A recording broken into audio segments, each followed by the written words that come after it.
ओम नमो भगवते वासुदेवाय।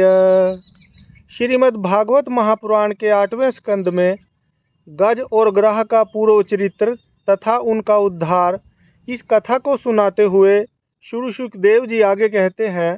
परीक्षित, उस समय ब्रह्मा, शंकर आदि देवता, ऋषि और गंधर्व श्री हरि भगवान के इस कर्म की प्रशंसा करने लगे तथा उनके ऊपर फूलों की वर्षा करने लगे। स्वर्ग में दुंदुभियां बजने लगीं, गंधर्व नाचने गाने लगे, ऋषि, चारण और सिद्धगण भगवान पुरुषोत्तम की स्तुति करने लगे। इधर वह ग्रह तुरंत ही परम आश्चर्यमय दिव्य शरीर से संपन्न हो गया। यह ग्रह इसके पहले हुहु नाम का एक श्रेष्ठ गंधर्व था। देवल के शाप से उसे यह गति प्राप्त हुई थी। अब भगवान की कृपा से वह मुक्त हो गया। उसने सर्वेश्वर भगवान के चरणों में सिर रखकर प्रणाम किया। इसके बाद वह भगवान के सुयश का गान करने लगा। वास्तव में अविनाशी भगवान ही सर्वश्रेष्ठ कीर्ति से संपन्न हैं। उन्हीं के गुण और मनोहर लीलाएं गान करने योग्य हैं। भगवान के कृपापूर्ण शरीर से उसके सारे पाप ताप नष्ट हो गए। उसने भगवान की परिक्रमा करके उनके चरणों में प्रणाम किया और सबके देखते देखते अपने लोक की यात्रा की। गजेंद्र भी भगवान का स्पर्श प्राप्त होते ही अज्ञान के बंधन से मुक्त हो गया। उसे भगवान का ही रूप प्राप्त हो गया। वह पीताम्बरधारी एवं चतुर्भुज बन गया। गजेंद्र पूर्व जन्म में द्रविड़ देश का पांड्य वंशी राजा था। उसका नाम था इंद्रधूमन। वह भगवान का एक श्रेष्ठ उपासक एवं अत्यंत यशस्वी था। एक बार राजा इंद्रधूमन राजपाट छोड़कर मलय पर्वत पर रहने लगे थे। उन्होंने जटाएं बढ़ा ली, तपस्वी का वेश धारण कर लिया। एक दिन स्नान के बाद पूजा के समय मन को एकाग्र करके एवं मौन व्रती होकर वे सर्वशक्तिमान भगवान की आराधना कर रहे थे। उसी समय देव योग से परम यशस्वी अगस्त्य मुनि अपनी शिष्य मंडली के साथ वहां आ पहुँचे। उन्होंने देखा कि यह प्रजापालन और गृहस्थोचित अतिथि सेवा आदि धर्म का परित्याग करके तपस्वियों की तरह एकांत में चुपचाप बैठकर उपासना कर रहा है। इसलिए वे राजा इंद्रधूमन पर क्रुद्ध हो गए। उन्होंने राजा को यह शाप दिया, इस राजा ने गुरुजनों से शिक्षा नहीं ग्रहण की है, अभिमानवश परोपकार से निवृत्त होकर मनमानी कर रहा है। ब्राह्मणों का अपमान करने वाला यह हाथी के समान जड़ बुद्धि है, इसलिए इसे वही घोर अज्ञानमयी हाथी की योनि प्राप्त हो। श्री सुखदेव जी कहते हैं, परीक्षित, शाप एवं वरदान देने में समर्थ अगस्त्य ऋषि इस प्रकार शाप देकर अपनी शिष्य मंडली के साथ वहां से चले गए। राजा ऋषि इंद्रधूमन ने यह समझकर संतोष किया कि यह मेरा प्रारब्ध ही था। इसके बाद आत्मा की विस्मृति करा देने वाली हाथी की योनि उन्हें प्राप्त हुई। परंतु भगवान की आराधना का ऐसा प्रभाव है कि हाथी होने पर भी उन्हें भगवान की स्मृति हो ही गई। भगवान श्री हरि ने इस प्रकार गजेंद्र का उद्धार करके उसे अपना पार्षद बना लिया। गंधर्व, सिद्ध, देवता उनकी इस लीला का गान करने लगे और वे पार्षद रूप गजेंद्र को साथ ले गरुड़ पर सवार होकर अपने अलौकिक धाम को चले गए। कुरुवंश शिरोमणि परीक्षित, मैंने भगवान श्री कृष्ण की महिमा तथा गजेंद्र के उद्धार की कथा तुम्हें सुना दी। यह प्रसंग सुनने वालों के कलिमल और दुस्वप्न को मिटाने वाला एवं यश, उन्नति और स्वर्ग देने वाला है। इसी से कल्याणकामी द्विजगण दुस्वप्न आदि की शांति के लिए प्रातःकाल जगते ही पवित्र होकर इसका पाठ करते हैं। परीक्षित, गजेंद्र की स्तुति से प्रसन्न होकर सर्वव्यापक एवं सर्वभूत स्वरूप श्री हरि भगवान ने सब लोगों के सामने ही उसे यह बात कही थी। श्री भगवान ने कहा, जो लोग रात के पिछले पहर में उठकर इंद्रिय निग्रह पूर्वक एकाग्र चित्त से तेरा, मेरा तथा इस सरोवर, पर्वत एवं कंदरा, वन, बेंत, कीचक और बांस के झुरमुट, यहाँ के दिव्य वृक्ष तथा पर्वत शिखर, मेरे ब्रह्मा जी और शिव जी के निवास स्थान, मेरे प्यारे धाम क्षीर सागर, प्रकाशमय श्वेत द्वीप, श्रीवत्स, कौस्तुभमणि, वनमाला, मेरी कौमोद की गदा, सुदर्शन चक्र, पांचजन्य शंख, पक्षीराज गरुड़, मेरे सूक्ष्म कला स्वरूप शेष जी, मेरे आश्रय में रहने वाली लक्ष्मी देवी, ब्रह्मा जी, देवर्षि नारद, शंकर जी तथा भक्तराज प्रहलाद, मत्स्य, कच्छप, वराह आदि अवतारों में किए हुए मेरे अनंत पुण्यमय चरित्र, सूर्य, चंद्रमा, अग्नि, ओंकार, सत्य, मूल प्रकृति, गो, ब्राह्मण, अविनाशी सनातन धर्म, सोम, कश्यप और धर्म की पत्नी दक्ष कन्याएं, गंगा, सरस्वती, अलकनंदा, यमुना, ऐरावत हाथी, भक्त शिरोमणि ध्रुव, 7 ब्रह्म ऋषि और पवित्र कीर्ति, नल, युधिष्ठिर, जनक आदि महापुरुषों का स्मरण करते हैं, वे समस्त पापों से छूट जाते हैं, क्योंकि ये सब के सब मेरे ही रूप हैं। प्यारे गजेंद्र, जो लोग ब्रह्म मुहूर्त में जगकर तुम्हारी की हुई स्तुति से मेरा स्तवन करेंगे, मृत्यु के समय उन्हें मैं निर्मल बुद्धि का दान करूंगा। श्री सुखदेव जी कहते हैं, परीक्षित, भगवान श्री कृष्ण ने ऐसा कहकर देवताओं को आनंदित करते हुए अपना श्रेष्ठ शंख बजाया और गरुड़ पर सवार हो गए। देवताओं का ब्रह्मा जी के पास जाना और ब्रह्माकृत भगवान की स्तुति करना, इस कथा को सुनाते हुए आगे श्री सुखदेव जी कहते हैं, परीक्षित, भगवान की है गजेंद्र मोक्ष की पवित्र लीला समस्त पापों का नाश करने वाली है। इसे मैंने तुम्हें सुना दिया। अब रैवत मनवंतर की कथा सुनो। 5वें मनु का नाम था रैवत। वे चौथे मनु तामस के सगे भाई थे। उनके अर्जुन, बलि, विंध्य आदि कई पुत्र थे। उस मनवंतर में इंद्र का नाम था विभु और भूत्रय आदि देवताओं के प्रधान गण थे।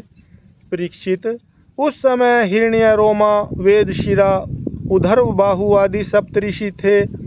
उनमें शुभ्र ऋषि की पत्नी का नाम था विकुंठा। उन्हीं के गर्भ से वैकुंठ नामक श्रेष्ठ देवताओं के साथ अपने अंश से स्वयं भगवान ने वैकुंठ नामक अवतार धारण किया। उन्हीं ने लक्ष्मी देवी की प्रार्थना से उनको प्रसन्न करने के लिए वैकुंठ धाम की रचना की थी। वह लोक समस्त लोकों में श्रेष्ठ है। उन वैकुंठनाथ के कल्याणमय गुण और प्रभाव का वर्णन मैं संक्षेप से 3रे स्कंध में कर चुका हूँ। भगवान विष्णु के संपूर्ण गुणों का वर्णन तो वह करे जिसने पृथ्वी के परमाणुओं की गिनती कर ली हो। 6ठे मनु चक्षु के पुत्र चाक्षुष थे। उनके पुरु, पुरुष, सुधुमन आदि कई पुत्र थे। इंद्र का नाम था मंत्रध्रुम और प्रधान देवगण थे आप्य आदि। उस मनवंतर में हविष्यमान और वीरक आदि सप्तऋषि थे। जगतपति भगवान ने उस समय भी वैराज की पत्नी संभूति के गर्भ से अजीत नाम का अंशावतार ग्रहण किया था। उन्होंने ही समुद्र मंथन करके देवताओं को अमृत पिलाया था तथा वे ही कच्छप रूप धारण करके मंदराचल की मथानी के आधार बने थे। राजा परीक्षित ने पूछा, भगवान ने क्षीर सागर का मंथन कैसे किया? उन्होंने कच्छप रूप धारण करके किस कारण और किस उद्देश्य से मंदराचल को अपनी पीठ पर धारण किया? देवताओं को उस समय अमृत कैसे मिला? और भी कौन कौन सी वस्तुएं समुद्र से निकली? भगवान की यह लीला बड़ी ही अद्भुत है। आप कृपा करके अवश्य सुनाइए। आप भक्तवत्सल भगवान की महिमा का ज्यों-ज्यों वर्णन करते हैं, त्यों ही त्यों मेरा हृदय उसको और भी सुनने के लिए उत्सुक होता जा रहा है। अघाने का तो नाम ही नहीं लेता। क्यों न हो, बहुत दिनों से यह संसार की ज्वालाओं से जलता ही जो रहा है। सूत जी ने कहा, शौनकादि ऋषियों, भगवान श्री सुखदेव जी ने राजा परीक्षित के इस प्रश्न का अभिनंदन करते हुए भगवान की समुद्र मंथन लीला का वर्णन आरंभ किया। श्री सुखदेव जी कहते हैं, परीक्षित, जिस समय की यह बात है, उस समय असुरों ने अपने तीखे शस्त्रों से देवताओं को पराजित कर दिया था। उस युद्ध में बहुतों के तो प्राणों पर ही बन आई। वे रणभूमि में गिरकर फिर उठ न सके। दुर्वासा के शाप से तीनों लोक और स्वयं इंद्र भी श्रीहीन हो गए थे। यहाँ तक कि यज्ञ याग आदि धर्म कर्मों का भी लोप हो गया था। यह सब दुर्दशा देखकर इंद्र, वरुण आदि देवताओं ने आपस में बहुत कुछ सोचा विचारा, परंतु अपने विचारों से वे किसी निश्चय पर नहीं पहुंच सके। तब वे सब के सब सुमेरु के शिखर पर स्थित ब्रह्मा जी की सभा में गए और वहां उन लोगों ने बड़ी नम्रता से ब्रह्मा जी की सेवा में अपनी परिस्थिति का विस्तृत विवरण उपस्थित किया। ब्रह्मा जी ने स्वयं देखा कि इंद्र, वायु आदि देवता श्रीहीन एवं शक्तिहीन हो गए हैं। लोगों की परिस्थिति बड़ी विकट संकटग्रस्त हो गई है और असुर इसके विपरीत फल फूल रहे हैं। समर्थ ब्रह्मा जी ने अपना मन एकाग्र करके परम पुरुष भगवान का स्मरण किया। फिर थोड़ी देर रुककर प्रफुल्लित मुख से देवताओं को संबोधित करते हुए कहा, देवताओं, मैं शंकर जी तुम लोग तथा असुर, दैत्य, मनुष्य, पशु पक्षी, वृक्ष और स्वेदज आदि समस्त प्राणी जिनके विराट रूप के एक अत्यंत स्वल्पाति स्वरूप अंश से रचे गए हैं, हम लोग उन अविनाशी प्रभु की ही शरण ग्रहण करें। यद्यपि उनकी दृष्टि में न कोई वध का पात्र है और न रक्षा का, उनके लिए न तो कोई उपेक्षणीय है न कोई आदर का पात्र ही, फिर भी सृष्टि स्थिति और प्रलय के लिए समय समय पर वे रजोगुण, सत्वगुण और तमोगुण को स्वीकार किया करते हैं। उन्होंने इस समय प्राणियों के कल्याण के लिए सत्वगुण को स्वीकार कर रखा है, इसलिए वह जगत की स्थिति और रक्षा का अवसर है। अतः हम सब उन्हीं जगत गुरु परमात्मा की शरण ग्रहण करते हैं। वे देवताओं के प्रिय हैं और देवता उनके प्रिय, इसलिए हम निज जनों का वे अवश्य ही कल्याण करेंगे। श्री सुखदेव जी कहते हैं, परीक्षित, देवताओं से यह कहकर ब्रह्मा जी देवताओं को साथ लेकर भगवान अजीत के निज धाम बैकुंठ में गए। वह धाम तमोमयी प्रकृति से परे है। इन लोगों ने भगवान के स्वरूप और धाम के संबंध में पहले से ही बहुत कुछ सुन रखा था, परंतु वहां जाने पर उन लोगों को कुछ दिखाई न पड़ा। इसलिए ब्रह्मा जी एकाग्र मन से वेदवाणी के द्वारा भगवान की स्तुति करने लगे। ब्रह्मा जी बोले, भगवान, आप निर्विकार, सत्य, अनंत आदि पुरुष, सबके हृदय में अंतर्यामी रूप से विराजमान, अखंड एवं अतर्क्य हैं। मन जहाँ जहाँ जाता है वहाँ वहाँ आप पहले से ही विद्यमान रहते हैं। वाणी आपका निरूपण नहीं कर सकती। आप समस्त देवताओं के आराधनीय और स्वयं प्रकाश हैं। हम सब आपके चरणों में नमस्कार करते हैं। आप प्राण, मन, बुद्धि और अहंकार के ज्ञाता हैं। इंद्रियां और उनके विषय दोनों ही आपके द्वारा प्रकाशित होते हैं। अज्ञान आपका स्पर्श नहीं कर सकता। प्रकृति के विकार, मरने जीने वाले शरीर से भी आप रहित हैं। जीव के दोनों पक्ष अविद्या और विद्या आप में बिल्कुल ही नहीं है। आप अविनाशी और सुख स्वरूप हैं। सत्ययुग, त्रेता और द्वापर में तो आप प्रकट रूप से ही विराजमान रहते हैं। हम सब आपकी शरण ग्रहण करते हैं। यह शरीर जीव का एक मनोमय चक्र, रथ का पहिया है। 10 इंद्रिय और 5 प्राण, ये 15 इसके अरे हैं। सत्व, रज और तम, ये 3 गुण इसकी नाभि हैं। पृथ्वी, जल, तेज, वायु, आकाश, मन, बुद्धि और अहंकार, ये 8 इसमें नेमी पहिए का घेरा है। स्वयं माया इसका संचालन करती है और यह बिजली से भी अधिक शीघ्रगामी है। इस चक्र के धुरे हैं स्वयं परमात्मा। वे ही एकमात्र सत्य हैं। हम उनकी शरण में हैं, जो एकमात्र ज्ञान स्वरूप, प्रकृति से परे एवं अदृश्य हैं, जो समस्त वस्तुओं के मूल में स्थित अव्यक्त हैं और देश काल अथवा वस्तु से जिनका पार नहीं पाया जा सकता। वही प्रभु इस जीव के हृदय में अंतर्यामी रूप से विराजमान रहते हैं। विचारशील मनुष्य भक्ति योग के द्वारा उन्हीं की आराधना करते हैं। जिस माया से मोहित होकर जीव अपने वास्तविक लक्ष्य अथवा स्वरूप को भूल गया है, वह उन्हीं की है और कोई भी उसका पार नहीं पा सकता। परंतु सर्वशक्तिमान प्रभु अपनी उस माया तथा उसके गुणों को अपने वश में करके समस्त प्राणियों के हृदय में समभाव से विचरण करते रहते हैं।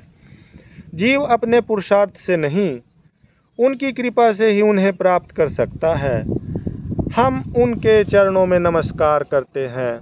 यूँ तो हम देवता एवं ऋषिगण भी उनके परम प्रिय सत्वमय शरीर से ही उत्पन्न हुए हैं, फिर भी उनके बाहर भीतर एक रस प्रकट वास्तविक स्वरूप को नहीं जानते। तब रजोगुण एवं तमोगुण प्रधान असुर आदि तो उन्हें जान ही कैसे सकते हैं। उन्हीं प्रभु के चरणों में हम नमस्कार करते हैं। उन्हीं की बनाई हुई यह पृथ्वी उनका चरण है। इसी पृथ्वी पर जरायुज, अंडज, स्वेदज और उद्विभज ये 4 प्रकार के प्राणी रहते हैं। वे परम स्वतंत्र, परम ऐश्वर्यशाली, पुरुषोत्तम परब्रह्म हम पर प्रसन्न हों। यह परम शक्तिशाली जल उन्हीं का वीर्य है। इसी से तीनों लोक और समस्त लोकों के लोकपाल उत्पन्न होते, बढ़ते और जीवित रहते हैं। वे परम ऐश्वर्यशाली परब्रह्म हम पर प्रसन्न हों। श्रुतियाँ कहती हैं कि चंद्रमा उस प्रभु का मन है। यह चंद्रमा समस्त देवताओं का अन्न, बल एवं आयु है। वही वृक्षों का सम्राट एवं प्रजा की वृद्धि करने वाला है। ऐसे मन को स्वीकार करने वाले परम ऐश्वर्यशाली प्रभु हम पर प्रसन्न हों। अग्नि प्रभु का मुख है। इसकी उत्पत्ति ही इसलिए हुई है कि वेद के यज्ञ याग आदि कर्मकांड पूर्ण रूप से संपन्न हो सकें।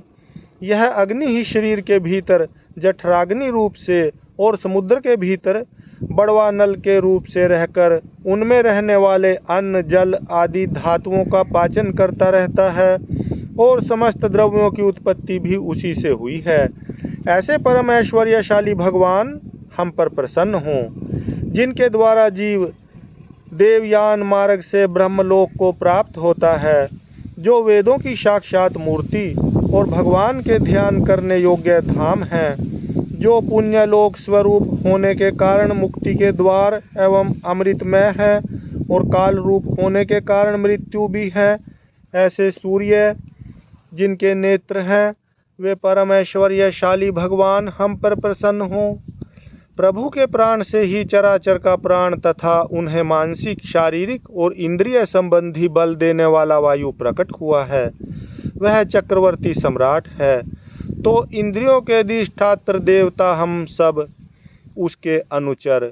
ऐसे परम ऐश्वर्यशाली भगवान हम पर प्रसन्न हों, जिनके कानों में दिशाएं, हृदय से इंद्रिय गोलक और नाभि से वह आकाश उत्पन्न हुआ है, जो 5 प्राण, अपान, उदान, समान और व्यान, 10 इंद्रिय, मन, 5 असु, नाग, कूर्म, कृकल, देवदत्त और धनंजय एवं शरीर का आश्रय हैं, वे परम ऐश्वर्यशाली भगवान हम पर प्रसन्न हों, जिनके बल से इंद्र, प्रसन्नता से समस्त देवगण, क्रोध से शंकर, बुद्धि से ब्रह्मा, इंद्रियों से वेद और ऋषि तथा लिंग से प्रजापति उत्पन्न हुए हैं। वे परम ऐश्वर्यशाली भगवान हम पर प्रसन्न हों, जिनके वक्षस्थल से लक्ष्मी, छाया से पितृगण, स्तन से धर्म, पीठ से अधर्म, सिर से आकाश और विहार से अप्सराएं प्रकट हुई हैं। वे परम ऐश्वर्यशाली भगवान हम पर प्रसन्न हों, जिनके मुख से ब्राह्मण और अत्यंत रहस्यमय वेद, भुजाओं से क्षत्रिय और बल, जंघाओं से वैश्य और उनकी वृत्ति, व्यापार कुशलता तथा चरणों से वेद, बाह्य शूद्र और उनकी सेवा आदि वृत्ति प्रकट हुई है। वे परम ऐश्वर्यशाली भगवान हम पर प्रसन्न हों, जिनके अधर से लोभ और ओष्ठ से प्रीति, नासिका से कांति, स्पर्श से पशुओं का प्रिय काम, भौं से यम और नेत्र के रोमों से काल की उत्पत्ति हुई है। वे परम ऐश्वर्यशाली भगवान हम पर प्रसन्न हों। पंचभूत, काल, कर्म, सत्वादि गुण और जो कुछ विवेकी पुरुषों के द्वारा बाधित किए जाने योग्य निर्वचनीय या अनिर्वचनीय विशेष पदार्थ है, वे सब के सब भगवान की योग माया से ही बने हैं, ऐसा शास्त्र कहते हैं। वे परम ऐश्वर्यशाली भगवान हम पर प्रसन्न हों, जो माया निर्मित गुणों में दर्शनादि वृत्तियों के द्वारा आसक्त नहीं होते, जो वायु के समान सदा सर्वदा असंग रहते हैं, जिनमें समस्त शक्तियाँ शांत हो गई हैं, उन अपने आत्मानंद के लाभ से परिपूर्ण आत्म स्वरूप भगवान को हमारे नमस्कार हैं। प्रभो, हम आपके शरणागत हैं और चाहते हैं कि मंद मंद मुस्कान से युक्त आपका मुख कमल अपने इन्हीं नेत्रों से देखें। आप कृपा करके हमें उसका दर्शन कराइए। प्रभो, आप समय समय पर स्वयं ही अपनी इच्छा से अनेकों रूप धारण करते हैं और जो काम हमारे लिए अत्यंत कठिन होता है उसे आप सहज में ही कर देते हैं। आप सर्वशक्तिमान हैं, आपके लिए इसमें कौन सी कठिनाई है। विषयों के लोभ में पड़कर जो देहाभिमानी दुख भोग रहे हैं, उन्हें कर्म करने में परिश्रम और क्लेश तो बहुत अधिक होता है, परंतु फल बहुत कम निकलता है। अधिकांश में तो उनके विफलता ही हाथ लगती है, परंतु जो कर्म आपको समर्पित किए जाते हैं उनके करने में समय ही परम सुख करने के समय ही परम सुख मिलता है। वे स्वयं फल रूप ही हैं। भगवान को समर्पित किया हुआ छोटे से छोटा कर्माभास भी कभी विफल नहीं होता, क्योंकि भगवान जीव के परम हितैषी, परम प्रियतम और आत्मा ही है। जैसे वृक्ष की जड़ को पानी से सींचना उसकी बड़ी बड़ी शाखाओं और छोटी छोटी डालियों को भी सींचना है, वैसे ही सर्वात्मा भगवान की आराधना संपूर्ण प्राणियों की और अपनी भी आराधना है, जो तीनों काल और उससे परे भी एक रस स्थित हैं, जिनकी लीलाओं का रहस्य तर्क वितर्क से परे है, जो स्वयं गुणों से परे रहकर भी सब गुणों के स्वामी हैं तथा इस समय सत्व गुण में स्थित हैं। ऐसे आपको हम बार बार नमस्कार करते हैं। हरि ओम तत्सत, हरि ओम तत्सत, हरि ओम तत्सत, हरि ओम तत्सत।